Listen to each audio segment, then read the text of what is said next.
Palaces of Maharashtra, a royal legacy. Turn the pages of history, travel back in time to an era of kings and queens, royal darbars and courtly traditions. The majestic palaces of Maharashtra, custodians of a royal legacy, each with a story waiting to be told.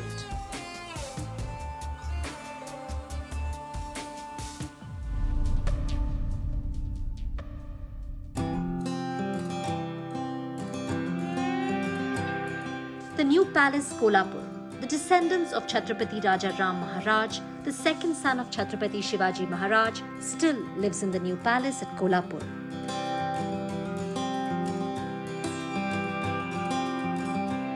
This imperial structure was designed by a British architect, Major Charles Mant, in 1877, and the building took 7 years to complete.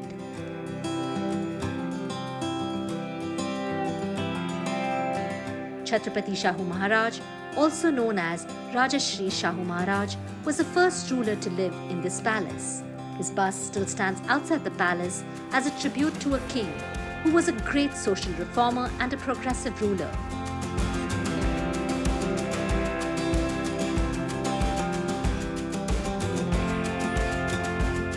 Rajashri Shahu Maharaj was known for his educational reforms and for his ideas on eradicating untouchability.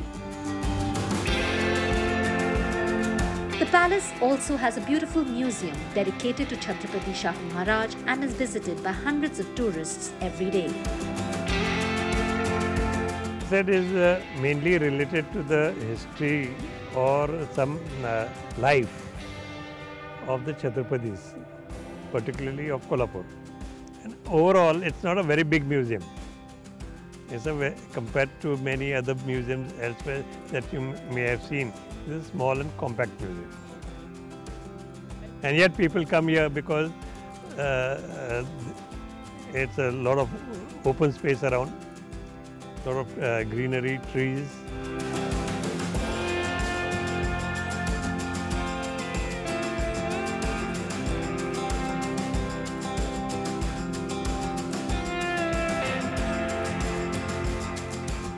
The palace is 8-angled and has towers on all corners of the building.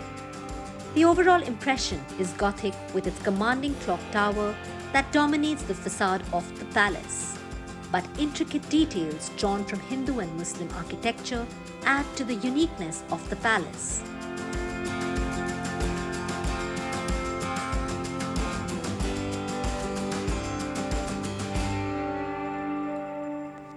At its main entrance is a beautifully carved Ganesh, and the carvings on the pillars and walls are noteworthy examples drawn from Hindu architecture.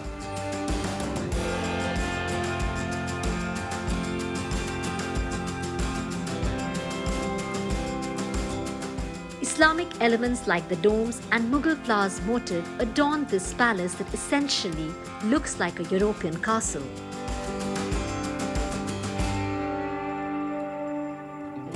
But its Hindu and Islamic elements merge with the overall design, adding to its beauty and majesty. The palace has been designed by an architect called Major Mant.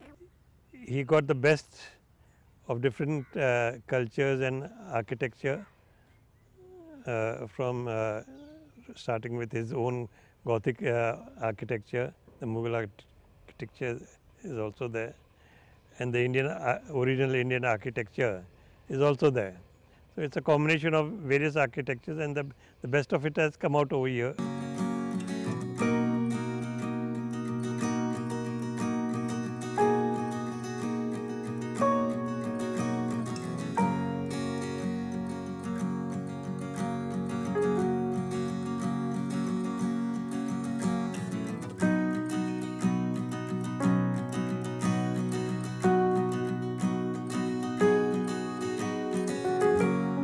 The Rajvada at Satara is known for its magnificent woodwork that is the defining feature of this palace.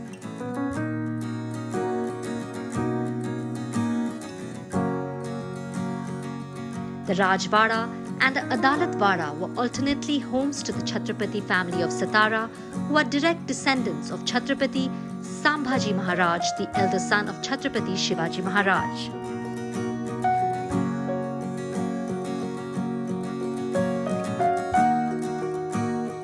Both palaces are known for the rich woodwork.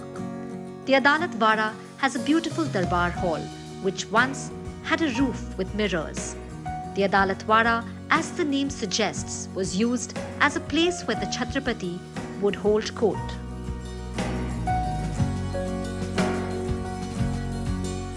Chhatrapati Shivaji Maharaj जी ने जब स्वराज्य की स्थापना की और उसका बढ़ोतरी का काम शुरू कर दिया, तो वो लोग जो थे किले में ही रहते थे और ज़्यादातर उनका कालखंड तो युद्ध भूमि में ही चला जाता था। कुछ अलग हो और दिखने में सुंदर हो, और ये सब वुड यहाँ लगाया गया है, वो शीशम से भी ज़्यादा प्रभावशाली सागवान ही है। इसको कीड नहीं लगती, खराब नहीं होता। आपको लोहे का इस्तेमाल दिखाई पड़ेगा, क्योंकि ये हॉट ही रहता है मई जून में, तो गर्म आने वाली हवाएं भी अगर लोहे के खिड़की से आए तो गर्म होकर आते, इसलिए वो लकड़ी का ही बना दिया गया है।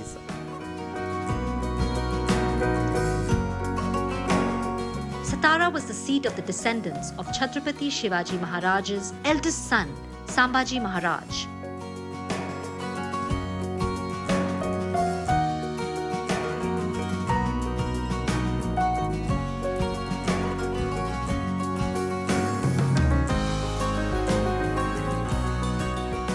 Held in Satara at this beautiful old step well called Bara Motiji Vihir, Shahu Maharaj would meet Balaji Vishwanath, who he later appointed as his Peshwa.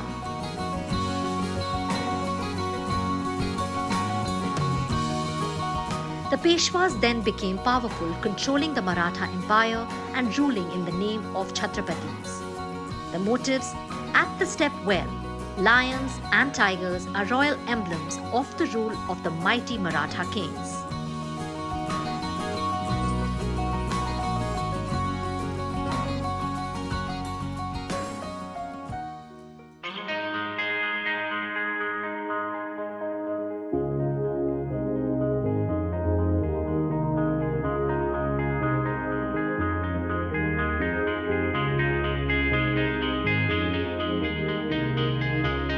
Apart from the Chhatrapatis, the other Maratha states also built beautiful palaces.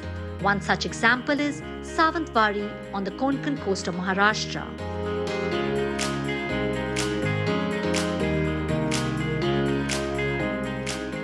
Savantwadi was ruled by the Savant Bhosles. The Savantwadi Palace was built in 1755 to 1803 by King Savant III.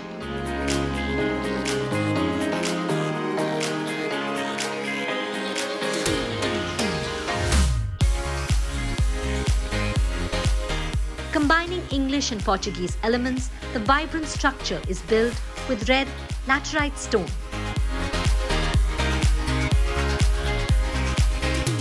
The palace is situated on the banks of Moti Lake and can be entered through the Leicester Gate, which was built in 1895 and named after the British agent.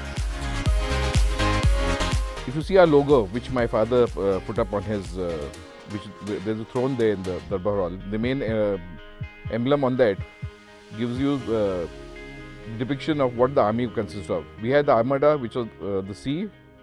We had the cavalry, the infantry. So all these three things were there with us. Not only necessarily the armaments, which only like land army or something, but we were seafaring people also, doing trade with the Gulf.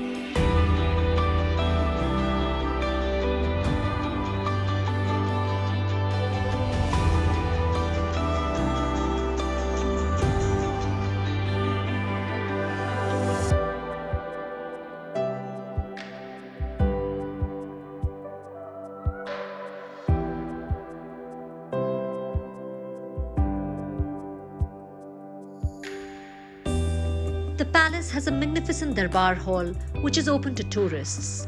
Beautiful woodwork, elegant chandeliers, and a ceiling of zinc plates gives the Darbar Hall a regal grandeur.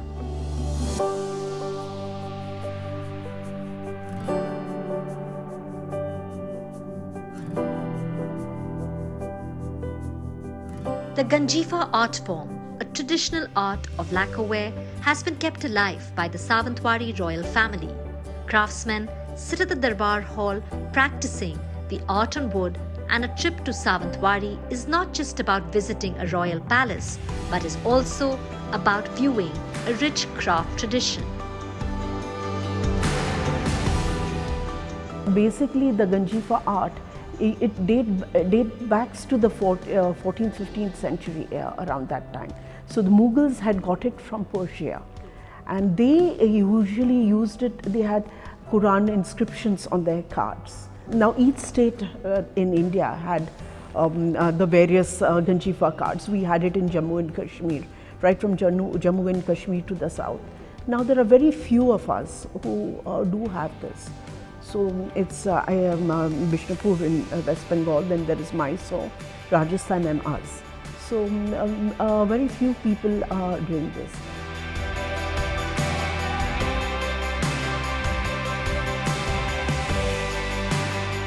Sawantwadi is also a great place to try out some royal cuisine, straight from the Maharaja's kitchen. Family recipes are a strictly guarded secret, and Sawantwadi has its own signature dishes.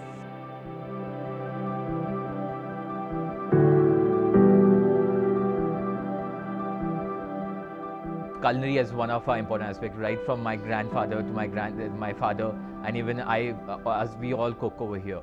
So we always want to include that into one of the scenarios when someone comes here. So it used to be an experience where they came down for lunch, had the traditional food which we made, not the Konkani food, but the traditional food which we had at our house.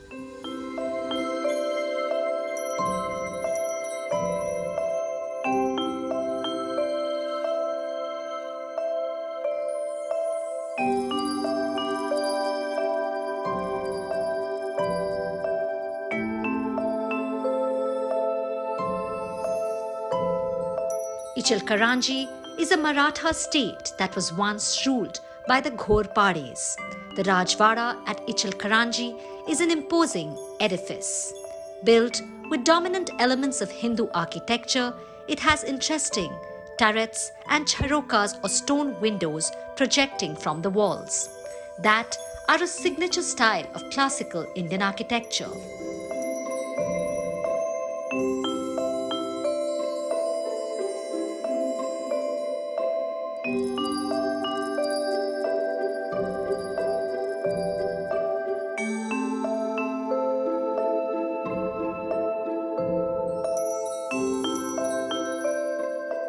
The Darbar Hall at Ichalkaranji is incomparable in grandeur. The massive pillars with huge bases elaborately carved are outstanding in beauty and finery.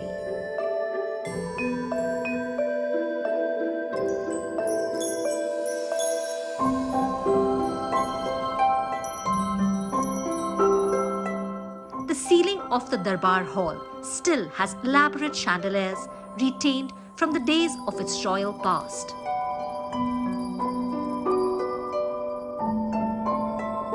The Rajvada at Ichalkaranji is now an engineering institute, but it's well worth a visit.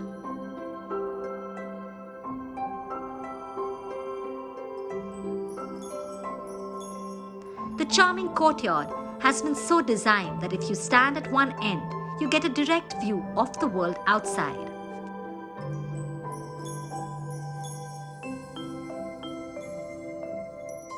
The entrance to the palace is through an impressive gate which leads up to a porch.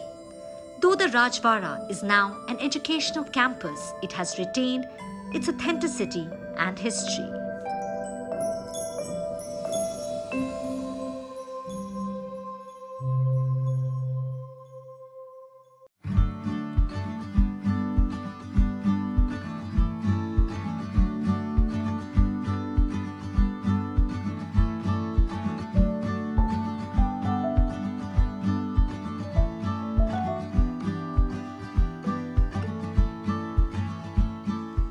Jaivilas Palace in Johor is a huge draw.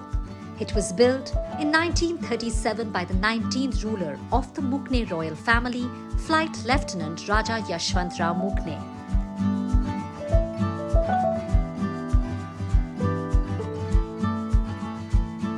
The palace is distinctive from other Rajwadas, as it's known for its stonework and its simple yet grand style of construction.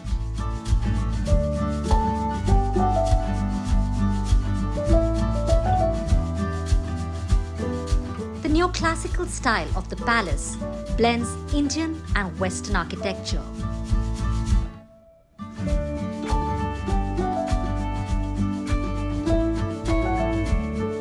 The arches and the turrets on the facade of the palace are signatures of Hindu style of building. The palace has been used for a number of film and television shoots.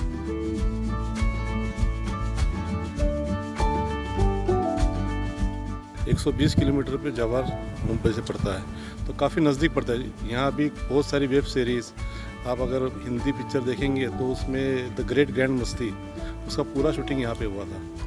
अभी जैसे CID serial है मराठी में, उसका shooting हुआ था। Netflix के भी shootings हो रहे हैं, बहुत सारे सीरियल्स के शूटिंग्स यहाँ पे हो रहे हैं अभी जी। और अगर आप टूरिज़्म के हिसाब से देखेंगे तो ये पैलेस तो हमारा ज्वेल है।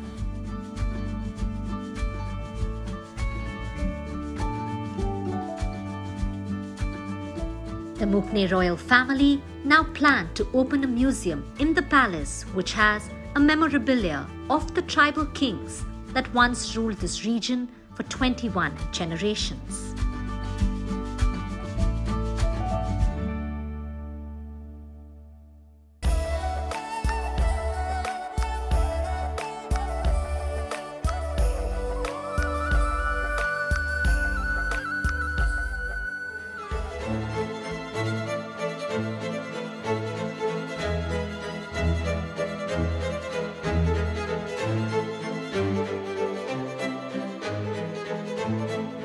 The Aga Khan Palace in Pune, built by Sultan Muhammad Shah Aga Khan III, is an exquisite example of European architecture that synchronizes seamlessly with Islamic elements.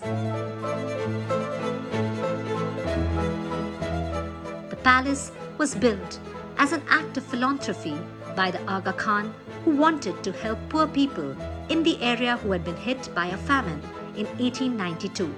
It took 5 years to build and cost Rs 12 lakhs.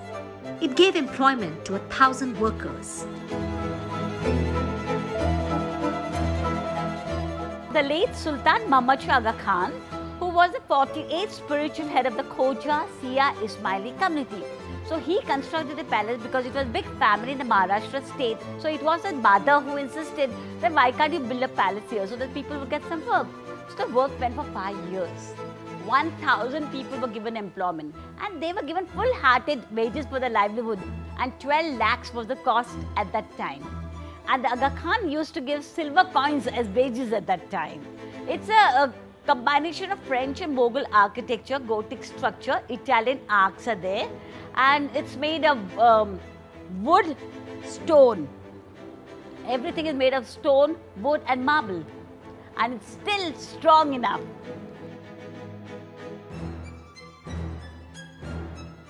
With graceful columns and arches and a well-maintained garden, the Aga Khan Palace in Yerwada, Pune is a big tourist attraction. Historically, it is of immense importance. Its story intertwines with that of the freedom struggle. After his call for the Quit India movement in 1942, Mahatma Gandhi was imprisoned here with his wife, Kasturba Gandhi, and secretary, Mahadev Desai. Kasturba Gandhi and Mahadev Desai both died here. Their memorial is built in the garden, and Mahatma Gandhi's ashes have also been interred here. The palace is now a museum dedicated to the freedom struggle, and Mahatma Gandhi's days spent here have been outlined in detail. Beauty, grace, serenity, a European design combining with Islamic elements. The Aga Khan Palace in Pune is one of the most refined palaces and a must visit for any tourist.